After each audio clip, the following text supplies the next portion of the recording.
Hello dear 10th class students, welcome to backlogs Baba YouTube channel. So me 10th class చివరి అంకానికి మీరు చేరుకున్నారు. ఇక last examination మాత్రమే మిగిలి ఉంది, ఇంగ్లీష్ ఎగ్జామినేషన్.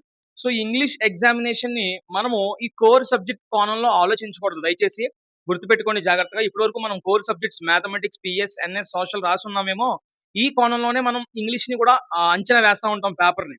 కానీ కాదు, మనం ఎలా అంచనా వేయాలి అంటే ఫ్రంట్కి వెళ్ళిపోవాలి, ముందుకు వెళ్ళిపోవాలి, లాంగ్వేజెస్కి వెళ్ళిపోయి తెలుగు, హిందీ ఎలాగైతే పేపర్ డిజైనింగ్ జరిగిందో ఇంగ్లీష్ కూడా అదే మాదిరి పేపర్ డిజైనింగ్ జరుగుతుంది.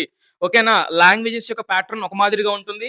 కోర్ సబ్జెక్ట్ యొక్క ప్యాటర్న్ ఒక మాదిరిగా ఉంటుంది. కాబట్టి దయచేసి ఇంగ్లీష్ సబ్జెక్ట్‌కి సంబంధించి నేను చెప్తున్నాను. 5 మోడల్ పేపర్‌లో కూడా ప్రతి ఒక్కరు క్షుణ్ణంగా ప్రాక్టీస్ చేయండి.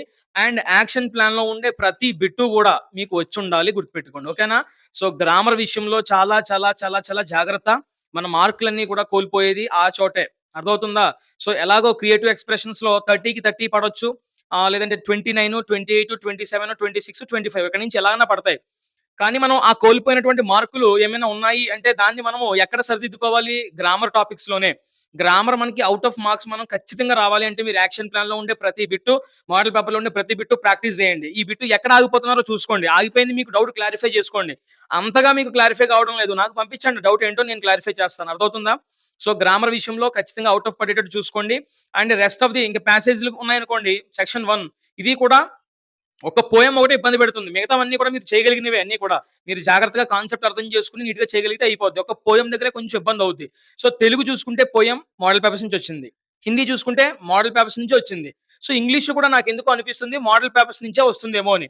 కాబట్టి కీడించి మేలించుదాం. మోడల్ పేపర్‌లో ఉండే ప్రతి పోయెమ్‌ని బాగా అర్థం తెలుసుకోండి.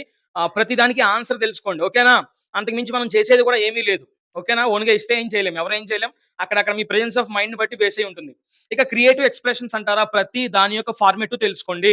క్రియేటివ్ ఎక్స్‌ప్రెషన్స్‌లో ఈ కాన్వర్జేషన్ దగ్గర వీటి దగ్గర కొంచెం చిన్న గ్రామటికల్ మిస్టేక్స్ వచ్చినా కూడా ఏం పర్వాలేదు. ఓకే. కాన్వర్జేషన్‌లు గాని మిగతావన్నీ కూడా సింపుల్ ఇంగ్లీష్ లాంగ్వేజ్‌లోనే రాయండి. సో హై స్టాండర్డ్స్ ఏం ఉపయోగించాల్సిన పని లేదు.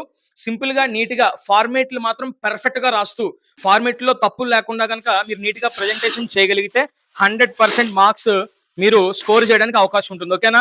భయపడొద్దు. ఫార్మాట్‌లు చూసుకోండి. గ్రామర్ బాగా ప్రాక్టీస్ చేయండి. అండ్ ఈ పార్ట్ 1 ఏదైతే ఉందో సెక్షన్ 1 అది కూడా ఒకసారి అన్ని కూడా ప్రాక్టీస్ చేసుకోండి. ఓకేనా? All the best.